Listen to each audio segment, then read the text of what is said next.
I can beat the Japanese easy as pie.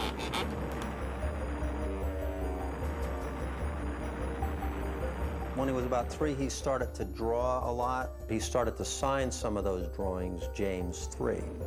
He would just be crying. He'd say, airplane crash on fire. So one day I asked him, I said, why are you signing your name James 3? His response was, well, I'm the 3rd James. It's being called the case for reincarnation.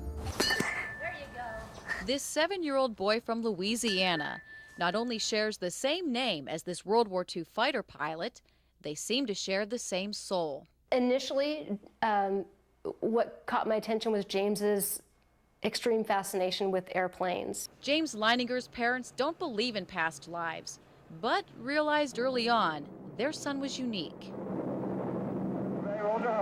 I took him to the Kavanaugh Flight Museum. That every time we went to the area where the World War II aircraft were located, he would just stand there and point, mesmerized. He was barely 2 years old. Here's home video.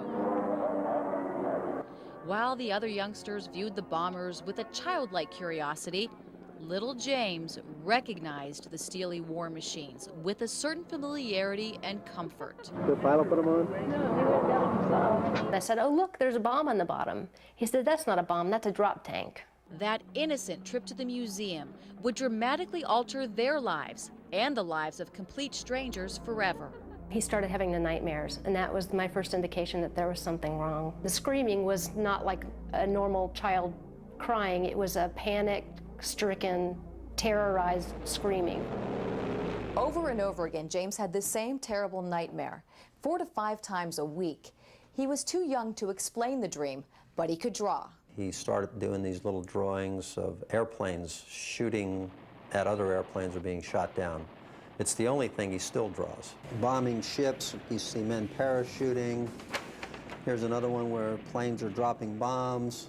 This is a carrier, and you can see where what he does is when he draws them, he starts with just a picture, and then he just starts drawing lines all over the place like he's playing out a movie. I kept thinking, where is he getting this? What's he watching on television? But I was a stay-at-home mom, so I know that there wasn't anything that he was being exposed to. Not exposed to in this life, but perhaps, just maybe, somebody else was. Decades earlier, another little boy named James grew up in South Bend, Indiana, with the same insatiable fascination with airplanes. He became a fighter pilot for the Navy and shipped off to fight in World War II. March 3, 1945, during a mission near Iwo Jima, he took a direct hit, was declared missing and presumed dead. He would wake up in the middle of the night, he'd be laying on his back, kicking his feet up at the ceiling and screaming.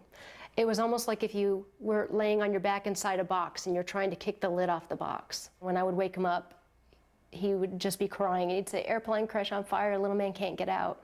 He said that over and over, night after night. What goes through your mind when your 2-year-old says things like that? It freaked me out. Yeah.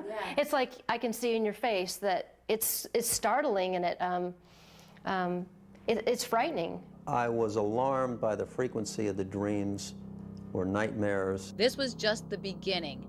Nothing could prepare Andrea and Bruce Leininger for what James revealed next. And I remember he laid on his back and he did the same motion like he did in the nightmares. He laid on his back and kicked up at the ceiling and he goes, Mama, the little man's going like this. And he laid on his back and kicked his feet up. The little man's going, ooh, ooh, ooh, ooh, ooh, ooh, can't get out.